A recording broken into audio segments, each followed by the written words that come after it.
Sir, అప్పటి ప్రధాని PV Narasimha Rao గారికి మీ సినిమాలంటే చాలా ఇష్టం అంటే నిజమేనా? అంటే నా సినిమాలని కాదు, రాజేంద్ర ప్రసాద్ సినిమాలంటే ఇష్టం అండి. యాక్చువల్గా నేను ఎవరినో ఆయనకి తెలియదు, టు బి ఫ్రాంక్. ఆయన వచ్చినప్పుడు పివి నరసింహారావు గారు రిలాక్స్ అవ్వడం కోసం కామెడీ సినిమాలు రాజేంద్ర ప్రసాద్ తీసుకురండి అంటే, రాజేంద్ర ప్రసాద్ నాయి ఎక్కువ కామెడీ సినిమాలు ఉన్నాయి కాబట్టి మా సీడీలు వెళ్ళినాయండి. వెళ్ళి చూశారండి.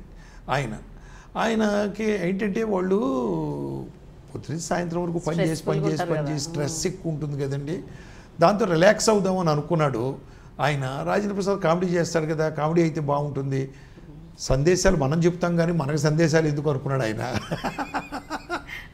ఆ విధంగా నా సీడీలు వెళ్ళియండి, నేను రాజేంద్ర ప్రసాద్ పనిచేసిన సీడీలు. అదండి, అది గ్రేట్ థింగ్. చరిత్రలో రాసుకోవడానికి పుస్తకంలో మనకి డెఫినెట్గా it is a great thing. అదండి, ఆ విధంగా వీళ్ళని తప్పించి రేలంగి నరసింహారావు సినిమాలని చెప్పలేదు ఆయన. రాజేంద్ర ప్రసాద్ సినిమాలని చెప్పాడండి ఆయన. చెప్తే దాంట్లో నా వెళ్ళినాయండి. అదండి. సార్, రాఘవేంద్రరావు గారికి మీకు ఒక సినిమా విషయంలో ఒక చిన్న మిస్అండర్స్టాండింగ్ ఏదో జరిగిందట, నిజమేనా? అంటే రంభా రాంబాబు అనే సినిమాలో జగదేక వీరుడు అతలో. అవునండి, అది ఎలా జరిగిందంటే అది రైటర్ చేసినటువంటి మిస్టేక్ అండి. ఓకే. నాకు రంభా ఇన్ కాదల్ అని ఒక సినిమా, అప్పటికి నేను రంభా రాంబాబు సినిమా చేసే టైంకి రంభా ఇన్ కాదల్ అని ఒక సినిమా వచ్చింది 30 years బ్యాక్ తమిళ్లో. నాకు ఆ సీడీని ఎవరిచ్చారంటే అండి, రేలంగి వెంకటరామ గారు కొడుకు రేలంగి బాబు గారు చనిపోయారులేండి, ఆయన ఇచ్చాడు. నరసింహారావు గారు మీకు ఈ సినిమా చాలా బాగుంటుంది, ఫ్యాంటసీ మిక్స్ అయిన సినిమా అని. నేను ఆ సీడీ చూసి, క్యాసెట్ అండి, సీడీ కూడా కాదు అప్పట్లో, వీడియో క్యాసెట్ చూసి చాలా బాగుంది, ఇది చేస్తే బాగుంటుంది అని అనుకున్నానండి. అనుకుని ముందు ఈ కథను ఒక స్క్రీన్ ప్లే రాయించాలి.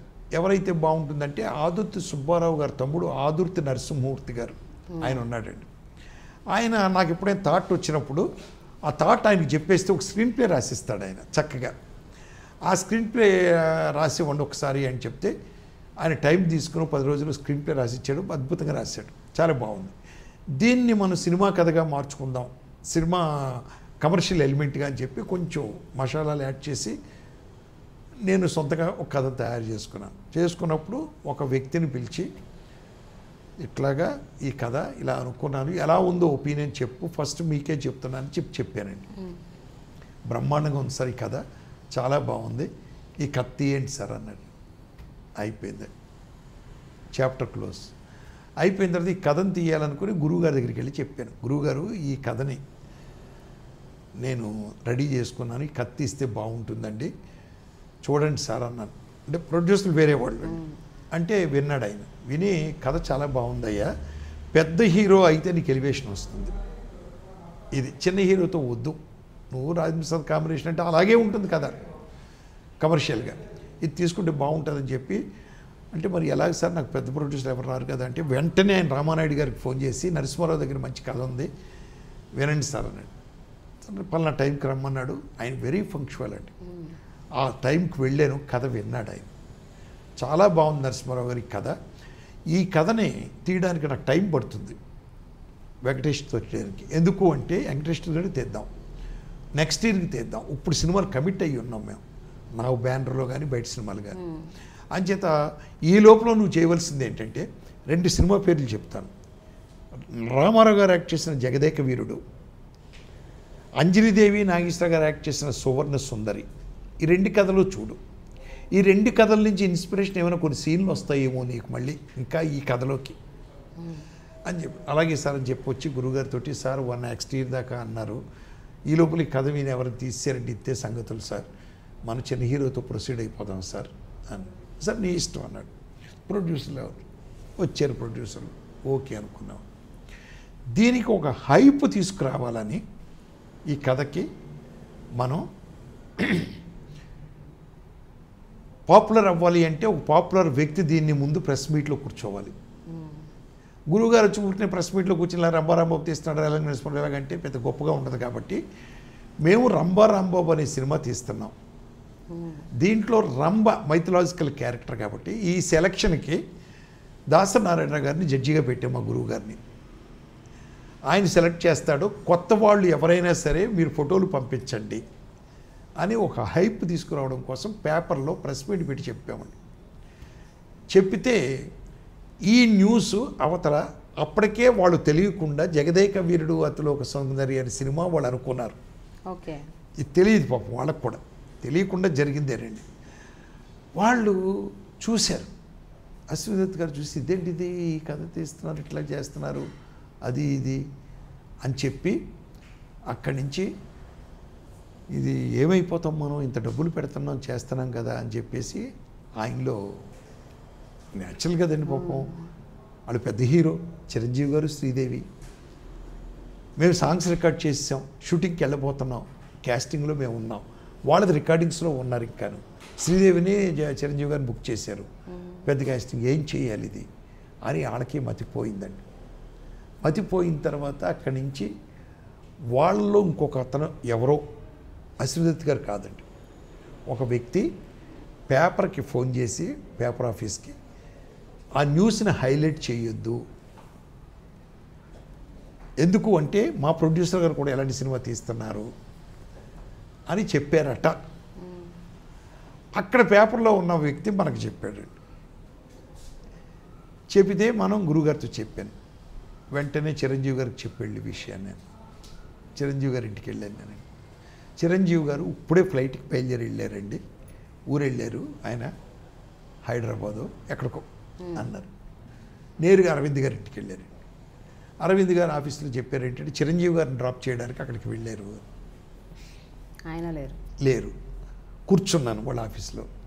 అరవింద్ గారు వచ్చారు, ఏంటి నరసింహ గారు ఇట్లా వచ్చారు, రండి లోపలికి అని లోపలికి తీసుకెళ్ళారు. Sir this is the thing happened. అది సరే, ఇప్పుడు మీరు తెలియకుండా చేస్తున్నారు, నా హిస్టరీ ఇది, వాళ్ళకి తెలీదు నేను చేస్తున్నాననే విషయం, మీరు చేస్తున్నారు, నష్టం ఇప్పుడు నాకే, మీకు కాదు.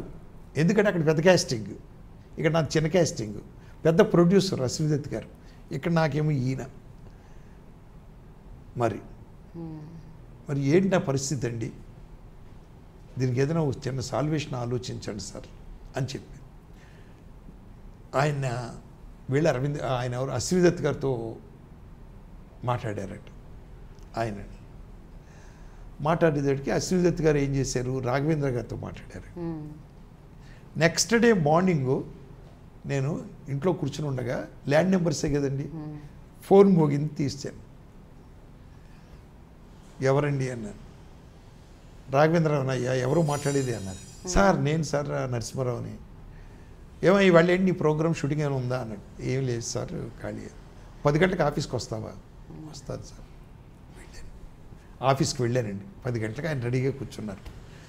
ఏంటి ఆయన నరసింహారావు, ఏదో ప్రాబ్లం అశ్విన్ చెప్పాడు, అరవింద్ గారు చెప్పారట, ఏంటి ప్రాబ్లం ఏంటి అన్నాడు. సార్ ఇది జరిగింది, మీరు కాకతాళీయంగా జరిగింది మీకు కూడా, మీకు తెలియదు కదా, మీరు తెలిస్తే మీరు ఎందుకు చేస్తారు ఎవరైనా. లేదు మా దగ్గర ఆ సినిమా ఆపేవయ్యా, మనం చేద్దాం పోనీ అని మీరన్నా అంటారు కదా అన్నాను నేను. నీవు ఈ కథని ఎవరికైనా చెప్పేవా, చెప్పిన లిస్ట్ ఒకసారి గుర్తుపెట్టుకో. సార్ పల్నా వాళ్ళకి ఆ పల్నా వ్యక్తినయ్యా మాకు వచ్చి కథ ఇచ్చింది అని. శ్రీనివాస్ చక్రవర్తి అని చనిపోయాడు రైటర్ అండి, ఆయన వెళ్ళి వాళ్ళకి కథ చెప్పాడు ఈ కథ. నేను ఎవరినైతే ఫస్ట్ జడ్జిమెంట్ కోసం కథ చెప్పానో ఆ వ్యక్తినే, ఆయన లేడు ఇప్పుడు. సో నరసింహారావు ఎప్పుడో తీస్తాడు ఈ కథ, మనం ఏంటి చెప్పాడు దాని లోపల అనుకున్నాడు, ఏంటో తెలియదు, చెప్పేశాడు. వాళ్ళకి తెలియదండి విషయం. సరే ఓకే నరసింహారావు, అయిపోయింది. వాడే వచ్చి చెప్పాడు మాకు కథ, మాకు తెలియదు కదా, ఇప్పుడు నువ్వు ఖర్చు పెట్టున్నావు, మేము ఖర్చు పెట్టున్నాం, ఒక హెల్ప్ మేము చేస్తాం. ఏంటి అంటే రేపొద్దున జంజాల్ గారు నీ దగ్గరికి పంపిస్తాను, జంజాల్ గారు రైటర్ అండి, ఆయన మా స్క్రిప్ట్ అంతా వినిపిస్తారు నీకు. దాంట్లో ఏ సీన్ అయినా, ఏ డైలాగ్ అయినా, ఏ పాత్ర అయినా, పాత్రలు అంటే తప్పు, ఎందుకంటే రంభ అక్కడి నుంచి ఇంద్రలోకం నుంచి దిగవలసిందే. కోయిన్సైడ్ అయితే సీన్ కాన్సెప్ట్లు నాకు చెప్పు, నోట్ చేసుకుని జంజాలకి చెప్పు, నాకు చెప్పు, మేము మార్చేస్తాం. మేము మార్చేస్తామన్నారు. ఆయన అన్నది అదేనండి పాపం రాఘవేంద్రరావు గారు. మేము మార్చేస్తాం. రాత్రి మేము మాట్లాడుకున్నాం, నేను అశ్విని దత్ గారు అరవింద్ గారు మాట్లాడుకున్నాం. మిమ్మల్ని మార్చుకోమని చెప్పలేదు, మేము మార్చుకుంటాం. మేము మార్చుకుంటాం. రెండోది, నువ్వు మా సినిమా రెడీ అవ్వడానికి సంవత్సరం పడుతుంది. ఎలాగా పెద్ద హీరోలు, పెద్ద హీరోయిన్లు, నువ్వేముంది నెలలో తీసేస్తావు, 2 నెలల్లో తీసేస్తావు. ఇది మైథాలజీ, సోషల్ మైథాలజీ కాబట్టి 2 నెలలు వేసుకోపోయి నువ్వు కంటిన్యూస్ షెడ్యూల్ నువ్వు రిలీజ్ చేసేసుకో సినిమాని. నీ సినిమా రిలీజ్ అయిన తర్వాత ఎప్పుడో మా సినిమా రిలీజ్ అవుద్ది. అలాగని చెప్పి నీ స్క్రిప్ట్ నాకు చెప్పొద్దు, మళ్ళీ జంజాలకి చెప్పొద్దు, నాకు చెప్పొద్దు, నీ స్క్రిప్ట్లో సీన్స్ కానీ గొడవ కానీ అని ఎంత ఓపెన్గా మాట్లాడారండి ఆ రోజు. Sir, I'm very thankful to you and Ashwini Dutt గారు, అరవింద్ గారు, మీ ముగ్గురికి కూడా. నాకు ఎందుకు అంటే ఇలాంటి ఆఫర్ ఇచ్చిన వాళ్ళు ఎవరో ఉండరు సార్. ఇంత మంచి కథ ఇలాగా అని చేసేస్తారు.